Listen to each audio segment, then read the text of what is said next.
Boa noite, irmãos. Como é que estão todos? Que a graça e a paz do Senhor esteja com cada um. Meu desejo é que os irmãos estejam sendo fortalecidos no Senhor diante de toda essa situação difícil. Nós sabemos que muitos são os desafios desses dias, e nós estamos tendo que fazer sempre muitas escolhas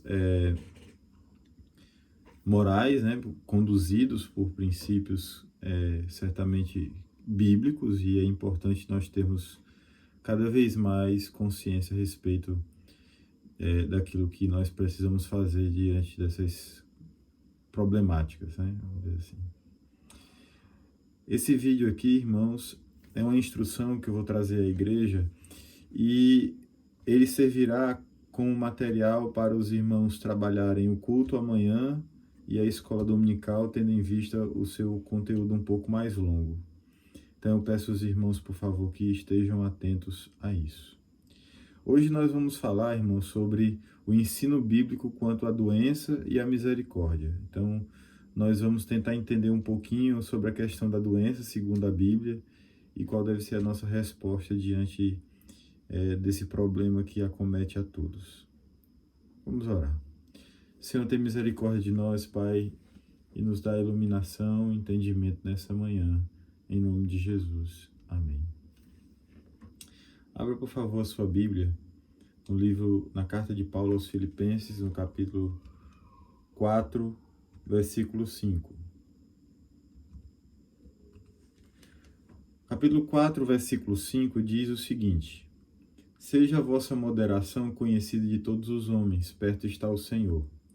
Não andeis ansiosos de coisa alguma, em tudo, porém, sejam conhecidas diante de Deus as vossas petições pela oração e pela súplica, com ações de graças. E a paz de Deus, que excede todo o entendimento, guardará o vosso coração e a vossa mente em Cristo Jesus. É evidente, irmãos, que o nosso Deus, ele nos ensina pelo apóstolo Paulo que nós deveríamos ser moderados, ou seja, nós deveríamos ser justos naquilo que nós fazemos, nós teríamos que ter um bom equilíbrio, ou seja, saber medir bem, experimentar bem as coisas e fazer um bom juízo a respeito das coisas. Nós deveríamos ter um temperamento e uma aparência moderada. Nós deveríamos ter uma postura moderada, uma pessoa que constantemente está irritada ou falando alteradamente, ela não está moderando a sua vida por meio do, por exemplo, do equilíbrio do amor, da bondade, da misericórdia. Então, assim, o nosso Deus, ele quer que nós expressemos um atributo que é muito claro nele, o equilíbrio, a moderação, aquilo que é apropriado em termos de uma coisa muito interessante, que eu vou falar aqui de uma maneira assim bem simplificada, que são os atributos de Deus estarem ali sendo não algo que em um momento uma parte desses atributos é mais preponderante, a outra parte dos atributos é mais preponderante, ou uma dessas características de Deus é mais preponderante, por exemplo, o amor ser mais preponderante do que a justiça ser mais preponderante sobre o amor. Por exemplo, isso seria um equilíbrio que nós vemos na pessoa de Deus e que Deus quer que nós tenhamos. Nós precisamos saber equilibrar, sermos bons juízes nesse sentido. Então, o nosso Deus espera isso de nós, a fim de que tenhamos realmente um proceder que reflita os seus atributos comunicáveis, evidentemente. Nós deveríamos, por isso, não sermos ansiosos, mantermos o equilíbrio com relação a isso. Nós deveríamos tornar conhecidas as nossas necessidades diante de todos. Nós precisamos realmente pedir oração, colocar as nossas petições uns aos outros.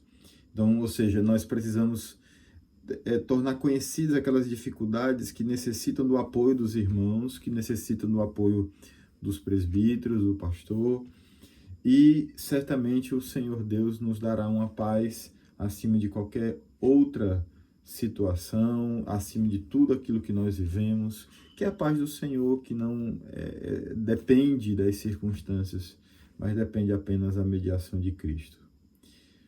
Então, diante de uma introdução como essa, quando nós estamos falando sobre um bom equilíbrio pessoal, uma boa condição pessoal diante da presença de Deus e no relacionamento com os irmãos, que vem do equilíbrio, eu gostaria de tratar sobre um assunto que está realmente bastante em voga, né? Nós estamos falando aí quase que 24 horas sobre doença, e o que significa isso? Então, o que é a doença segundo a Bíblia? A doença, segundo a Bíblia, é uma consequência da queda.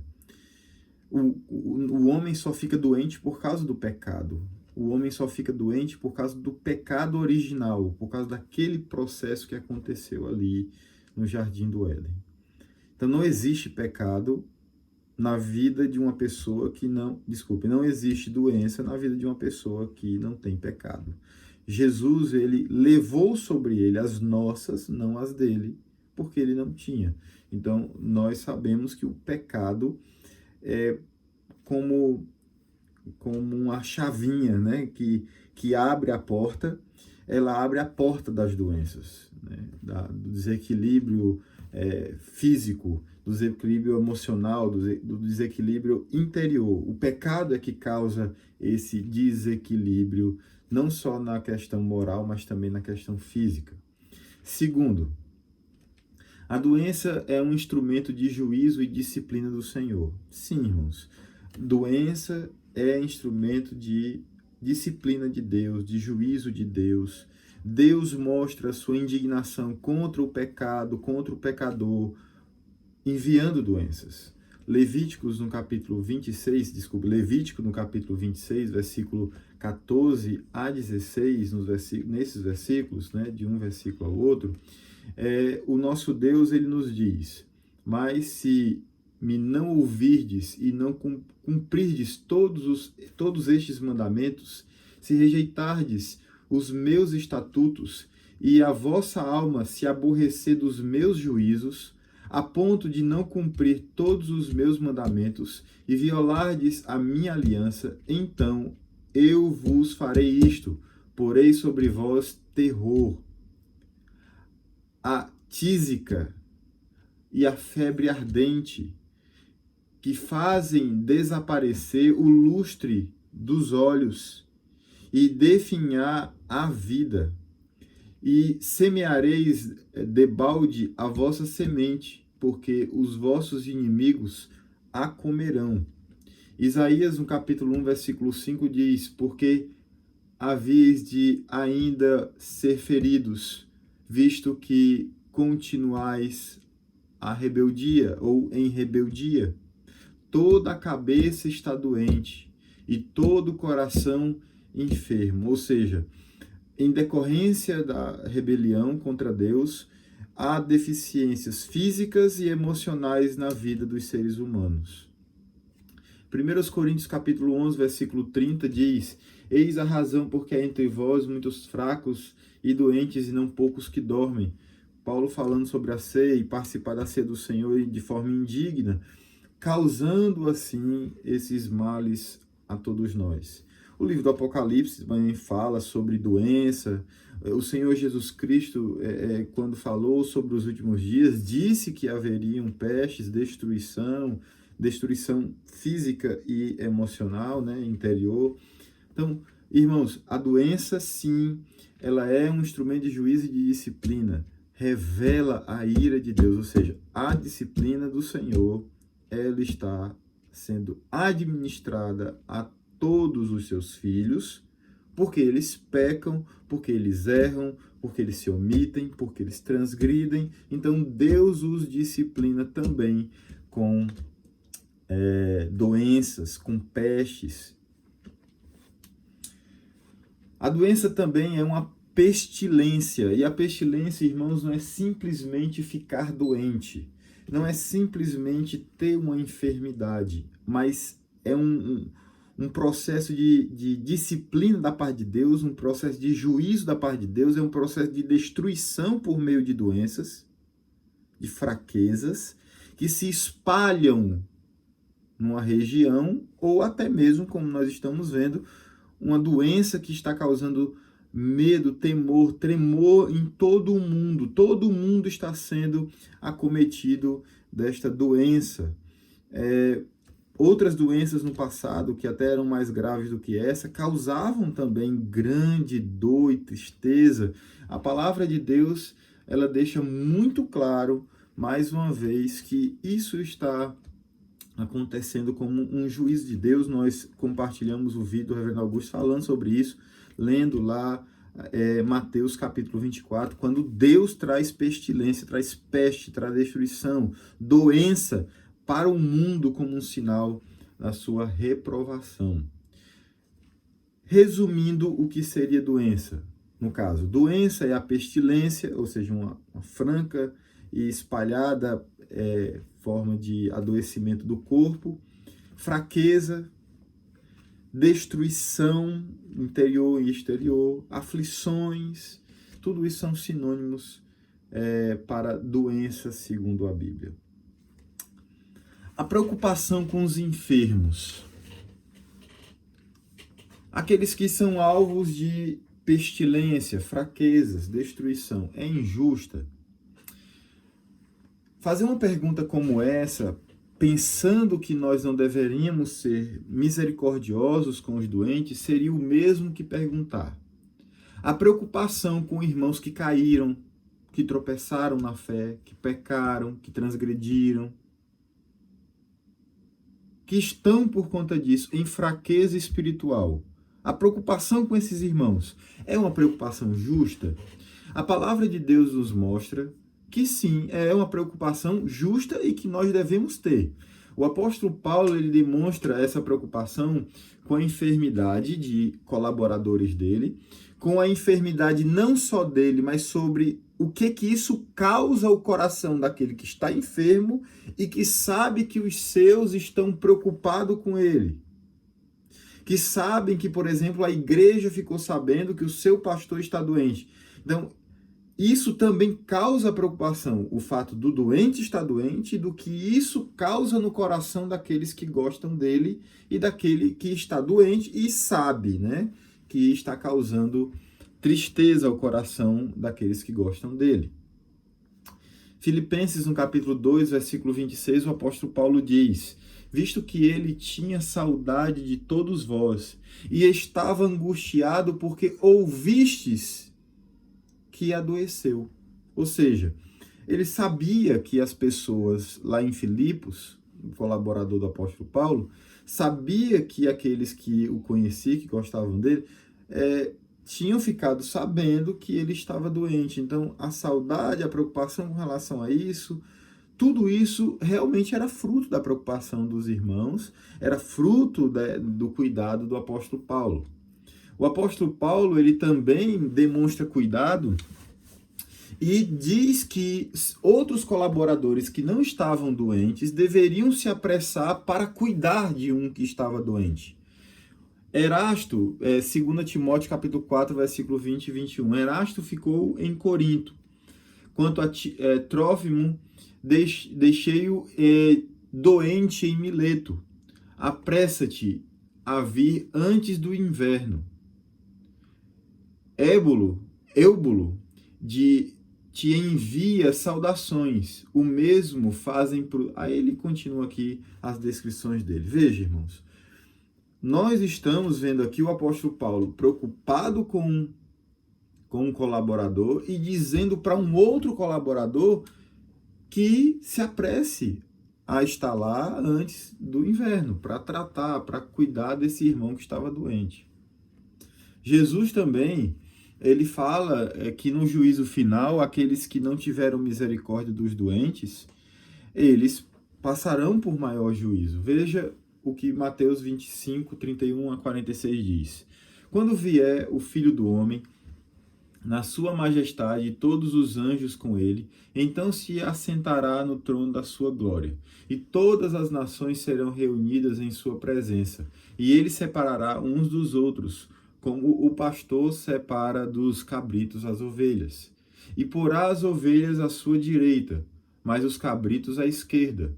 Então dirá o rei aos que estiverem à sua direita: Vinde, benditos do meu Pai, entrai na posse do reino que vos está preparado desde a fundação do mundo. Porque tive fome e me destes de comer, tive sede e me destes de beber. Era forasteiro e me hospedastes, estava nu e me vestistes, enfermo e me visitastes, preso e fostes ver-me. Então perguntarão os justos: Senhor, quando foi que te vimos com fome e te demos a comer? Ou com sede e te demos a beber? E quando te vimos forasteiro e te hospedamos? Ou nu e te vestimos? E quando te vimos enfermo ou preso e te fomos visitar? O rei respondeu, lhes dirá: Em verdade vos afirmo que sempre que vistes um destes meus pequeninos irmãos, a mim me vistes, a mim o vistes. Então o rei dirá também aos que estiverem à sua esquerda: Apartai-vos de mim, malditos, para o fogo eterno, preparado para o diabo e seus anjos. Porque tive fome e não me deste comer, tive sede e não me deste beber. Sendo forasteiro, não me hospedastes, estando nu, não me vestistes. Achei-me enfermo e preso, não fostes ver-me. Veja, irmãos, como o Senhor Jesus Cristo, ele bem claramente, desculpe um pouquinho a dificuldade, cada vez mais estou tendo um pouquinho de dificuldade de falar, que eu tive uma queimadura no céu da boca, então peço um pouquinho da compreensão dos irmãos. Mas o Senhor Jesus Cristo mostra claramente, irmãos, que nós deveríamos nos compadecer dos que estão doentes, dos que estão enfermos. Então, há sim uma preocupação bíblica e que nós deveríamos cuidar daqueles que estão enfermos, nós deveríamos visitar os que estamos enfermos, nós deveríamos compadecer dos que estão enfermos. Todos os crentes, as pessoas têm uma ideia de que parece que isso é só uma função do pastor. E não é. É uma função de todos os crentes visitar e cuidar dos seus enfermos, no caso, os familiares cuidando de seus enfermos. Jesus teve misericórdia de um enfermo, por exemplo. Jesus foi visitar Lázaro, vocês podem acompanhar isso em João capítulo 11, do versículo 1 ao 4, e inclusive ele diz que há propósito, né, na enfermidade, que não é só a questão da demonstração da sua ira, não é só isso, mas também muitas vezes há o propósito, né, nesse caso aqui, a gente sabe disso porque a palavra de Deus nos diz, que teve um fim de glorificar a Deus, versículo 4 do capítulo 11 de João. Ao receber a notícia, disse Jesus: esta enfermidade é para a morte, não é para a morte, desculpem, e sim para a glória de Deus, a fim de que o Filho de Deus seja por ela glorificado. Então, existe sim um propósito de Deus também na enfermidade para a sua glória. Evidentemente que num caso como esse agora, onde todos estão com medo, quantas pessoas não estão lembrando que devem se voltar para o Senhor? Então, em tudo o que nós vemos acontecer, há também o aspecto da glorificação ao nome do nosso Deus. Como tratar tão grave situação? A situação da enfermidade, da peste, da doença. Como é que a gente trata isso segundo a Bíblia? Nós deveríamos deixar as pessoas morrerem sem socorro? Nós deveríamos ser indiferentes a isso? Vamos ver o que a palavra de Deus nos diz. É óbvio que não. Primeiro, Paulo receita remédio, porque estava preocupado com Timóteo. Talvez Timóteo tivesse esse problema estomacal, isso fosse o espinho na carne, né? Os problemas recorrentes de estômago que Timóteo tinha. 1 Timóteo, capítulo 5, versículo 23. Não continueis a beber somente água. Usa um pouco de vinho por causa do teu estômago e das tuas frequentes enfermidades. Ou seja, irmãos, Paulo, ele tinha uma preocupação, ele queria tratar das pessoas que estavam doentes. Ele se preocupou com o apóstolo, com Timóteo, a ponto de não só recomendar um cuidado pessoal no sentido espiritual, mas também um cuidado com relação a tomar remédio, a tomar algo que possa fazer, ou no caso, trazer melhora, trazer recuperação àquele que está enfermo. E veja que é uma coisa frequente que estava na vida de Timóteo. Existia uma clara preocupação de Timóteo, de Paulo com relação ao enfermo. Tiago, capítulo 5, versículo 14 e 15, também fala sobre isso. Está alguém entre vós doente? Chame os presbíteros da igreja, e estes façam oração sobre ele, ungindo-o com óleo, em nome do Senhor. E a oração da fé salvará o enfermo, e o Senhor o levantará. E se houver cometido pecado, ser-lhe-ão perdoados. É muito provável que nós estejamos aqui diante de uma situação que é muito simples. Oração e tratamento, remédio, assistência, atenção, visita ao enfermo. Nós estamos vendo como é que a Bíblia ela fala que nós temos e podemos recorrer ao socorro de um remédio. Pelo menos, muito provavelmente é isso que Timóteo, no caso, desculpe, que Tiago esteja falando de remédio, esteja falando de oração. E, evidentemente, nós estamos também diante de uma outra situação que, no caso, como toda enfermidade está também atrelado ao pecado, às nossas transgressões, ao pecado original, é evidente que logo depois, inclusive porque ele diz que a oração vai salvar o enfermo, vai levantar o enfermo, porque se ele tiver cometido algum pecado e aquilo estiver realmente causando esse problema, no caso específico, ainda que toda doença seja advinda de lá, mas às vezes uma pessoa que não consegue ficar boa de jeito nenhum, uma enfermidade sem explicação, uma febre constante, uma coisa que aí ele dá a instrução de que nós deveríamos conduzir essa pessoa também à confissão de seus pecados. O versículo 16 também nos fala: confessai, pois, os vossos pecados uns aos outros e orai uns pelos outros para serdes curados. Muito pode, por sua eficácia, a súplica do justo. Nós também precisamos de alegria, tratar essa situação com alegria, irmãos. Sim, o estado interior interfere na nossa forma de reagir à doença, interfere nessa situação que nós vivemos hoje, por exemplo, de tanta doença, de tanto problema. Nós precisamos também não nos deixarmos levar por todo tipo de notícias. Há muita catástrofe sendo noticiada. Muitas vezes, pessoas usando desse momento, desse problema, para incentivar ainda mais pânico nas pessoas. Provérbios 17, 22 diz: o coração alegre é bom remédio, mas o espírito abatido faz secar os ossos. Então, nós precisamos também cuidar do homem interior.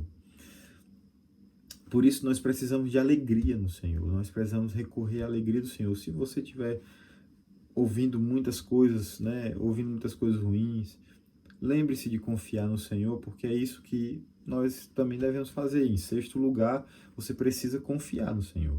Salmo 91, versículo 6 diz: nem da peste que se propaga nas trevas, nem da mortandade que assola ao meio-dia. Ou seja, confiando no Senhor é que nós vamos conseguir superar essas dificuldades, essas lutas, essas tribulações. É muito importante que você lembre disso. Você tem que reagir à doença confiando em Deus. Não é, mas é porque tem um remédio. Mas porque... Não. Acima de tudo está a nossa confiança em Deus. E, graças ao Senhor, Ele provê remédios, tratamentos, e até isso com sabedoria, porque tudo tem duas versões. Tanto é que nós estamos diante aí desse dilema. Sai todo mundo, não sai todo mundo. As pessoas tá faltando equilíbrio, irmãos. Nós precisamos usar do bom senso nisso. Nós precisamos ser ponderados. Todo mundo dentro de casa não é bom, porque também o vírus se propaga. Todo mundo fora de casa, toda hora, como se nada tivesse acontecido, ou se tivesse acontecendo, é ruim. Nós precisamos de uma coisa que realmente cumpra o propósito de Deus, né? Mas isso aí é uma questão para outros vídeos. E acima de tudo isso, como é que nós podemos escapar da doença, da aflição, da angústia próprias a este tempo? Simples. Lembrando daquilo que o próprio Deus já nos prometeu. Certamente Ele tomou sobre si as nossas enfermidades e as nossas dores levou sobre si. E nós o reputávamos por aflito, ferido de Deus e oprimido. Ou seja, o Senhor Jesus Cristo, irmãos, é aquele que vai nos trazer solução definitiva para as nossas enfermidades. Infelizmente, não é nesse plano agora que nós vamos ter todas as nossas enfermidades curadas. Mas quando nós morrermos, nenhuma enfermidade vai mais nos tocar. Quando os nossos corpos forem transformados em um corpo de glória, nós não vamos mais sofrer o abuso das enfermidades. Deus não vai mais nos afligir com as enfermidades, com a fraqueza, com o abatimento, com a doença. Porque também, muitas vezes, irmãos, nós precisamos de um pouquinho de abatimento, nós precisamos de um pouquinho de temor, nós às vezes somos muito autossuficientes, somos muito, né? Os remédios para tudo, temos soluções para tudo. Não é assim, irmão. Nós sabemos que não é assim, né? Agora, tudo isso está nos mostrando que não é assim. Nós precisamos de Jesus.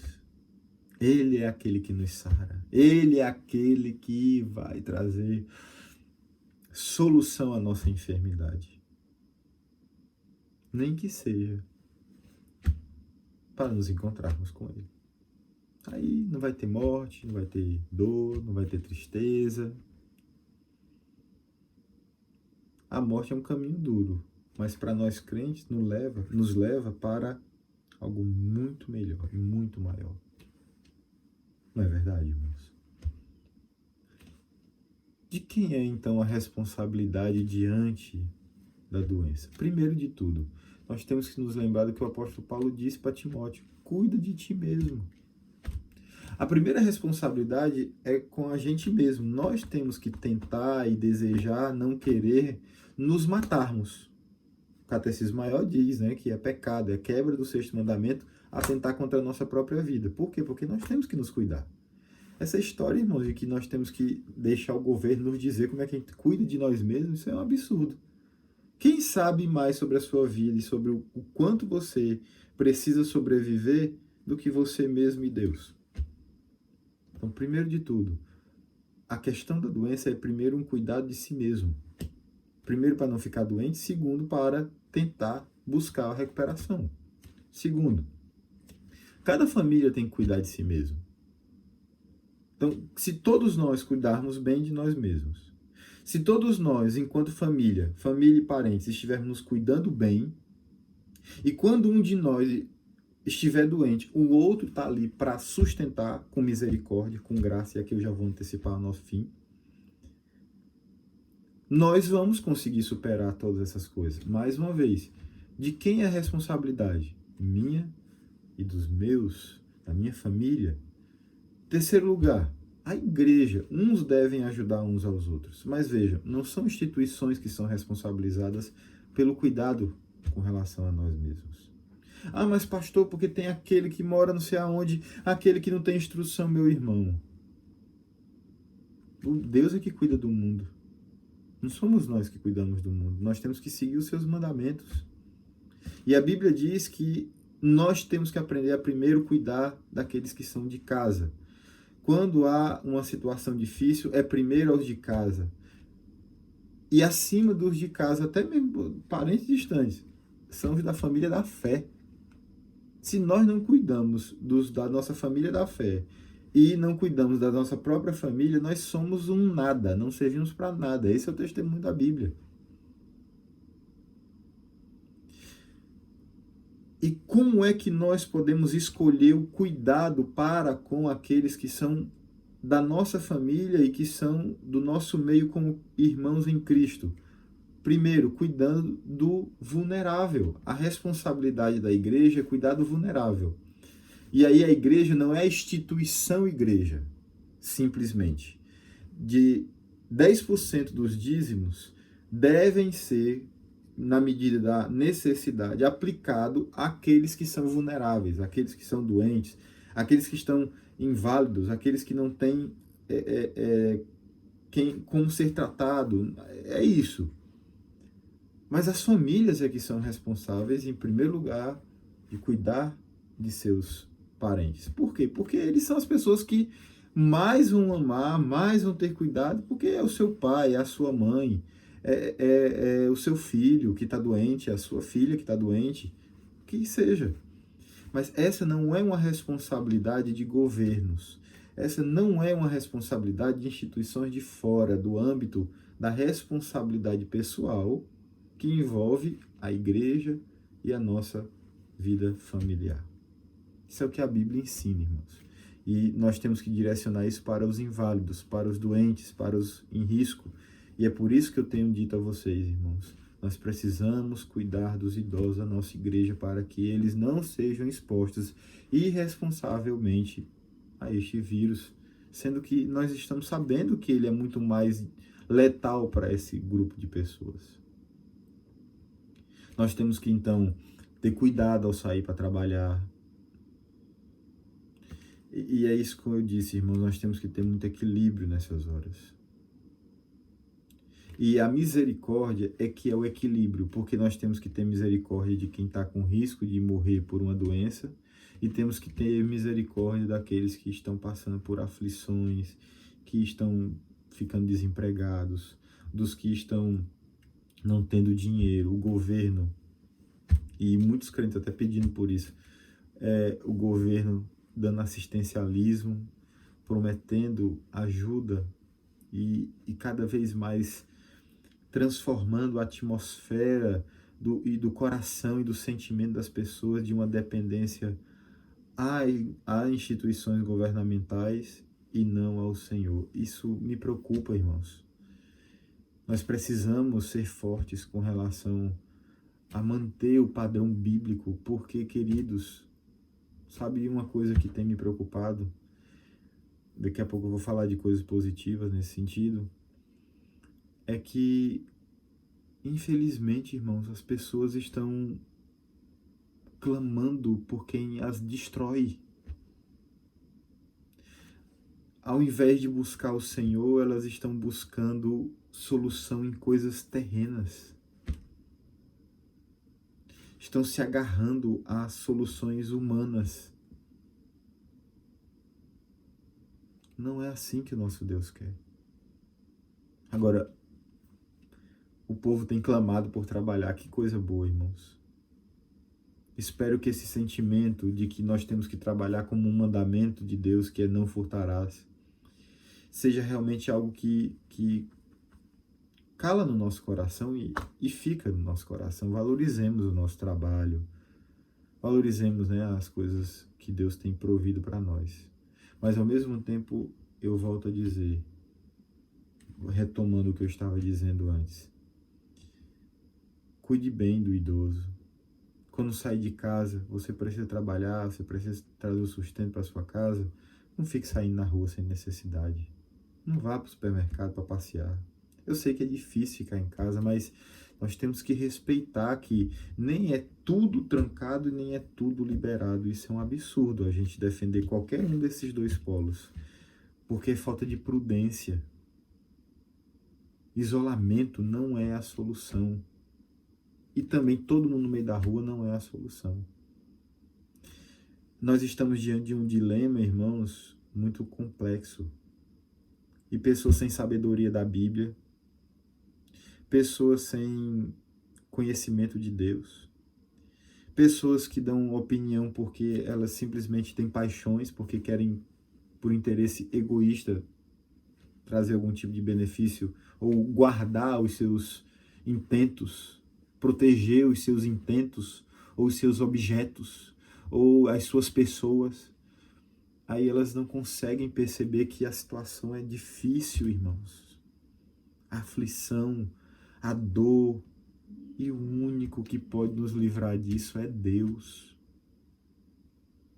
O único, sabe por quê, irmãos, que é o único que pode nos livrar de tudo isso? Porque é Ele que manda esse tipo de coisa sobre o mundo para que o mundo se volte para Ele. Ou então, para que as pessoas se rebelem ainda mais contra Ele e revelem aquilo que elas são. E o que nós estamos vendo, irmãos, é que o anticristo nem se manifestou ainda. Não é o anticristo. Pelo menos até esse momento. A reação que as pessoas estão tendo frente a essa dificuldade, esse temor, esse negócio todo, mostra muito sobre o que é que elas querem com Deus. Porque, irmãos, a dificuldade da grande tribulação vai ser muito pior do que isso aqui que nós estamos vivendo. Será que nós conseguimos perceber isso? Que nós nem estamos nas dores mesmo? Ali, dor, a ponto de desmaiar. Agora nós estamos sofrendo, irmãos, um pouquinho do que muitos irmãos sofrem na África sob perseguição islâmica. Pessoas passando necessidade porque são cristãos, sendo expulsos porque são cristãos, tendo suas igrejas queimadas com eles dentro porque são cristãos. Na Ásia, a China. A China dá recompensa para os cidadãos denunciarem quem é cristão. Irmãos.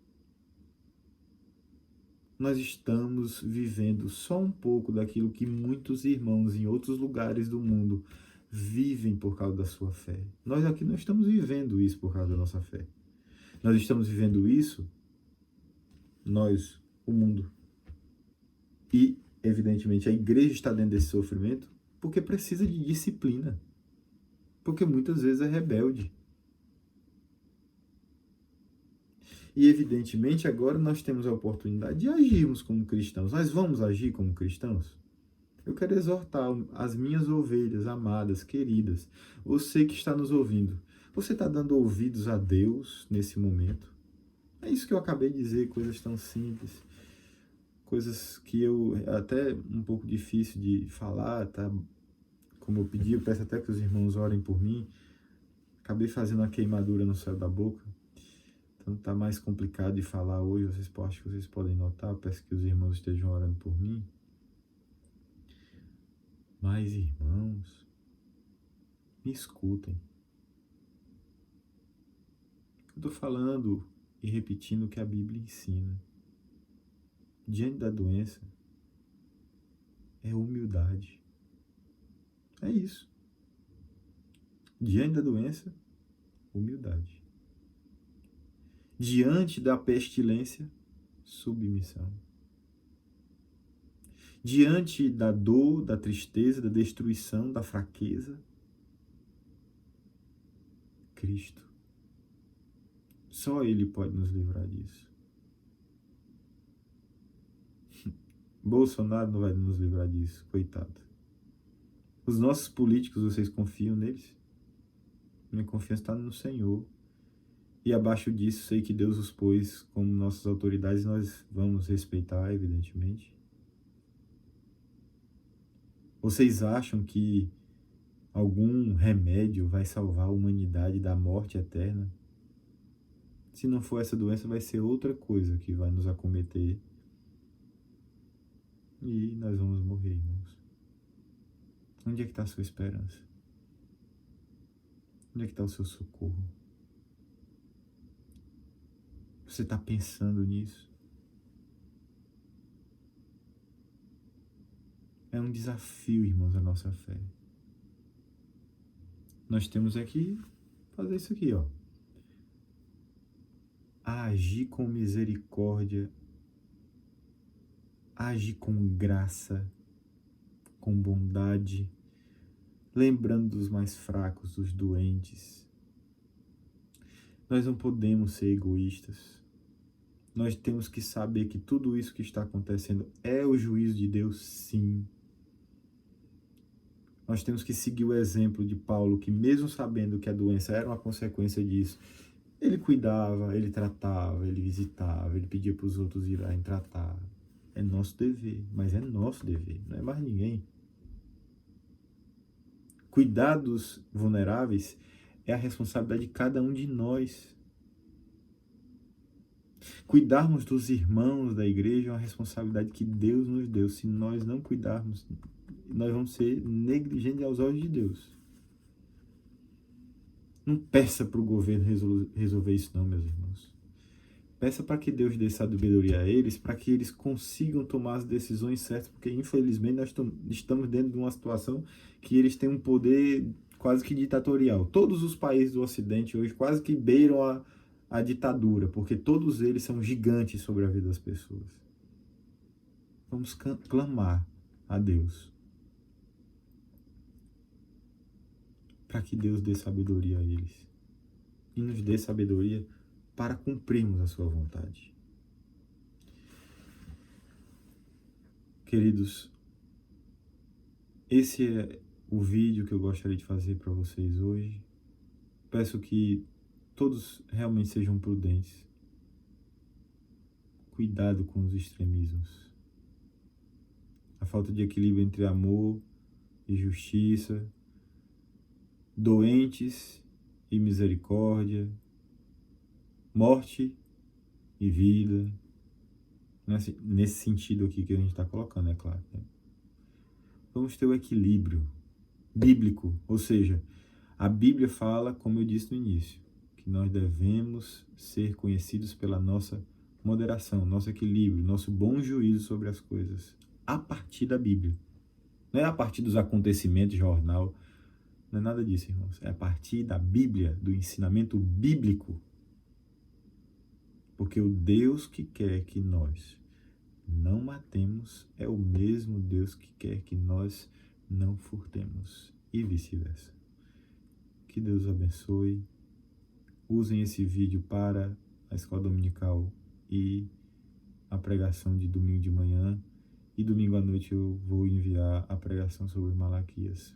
Rogo aos irmãos, clamo para que o Senhor Deus traga restauração a esse problema que me acometeu por um descuido. Tá bom, irmãos? Deus os abençoe e os fortaleça. Amém.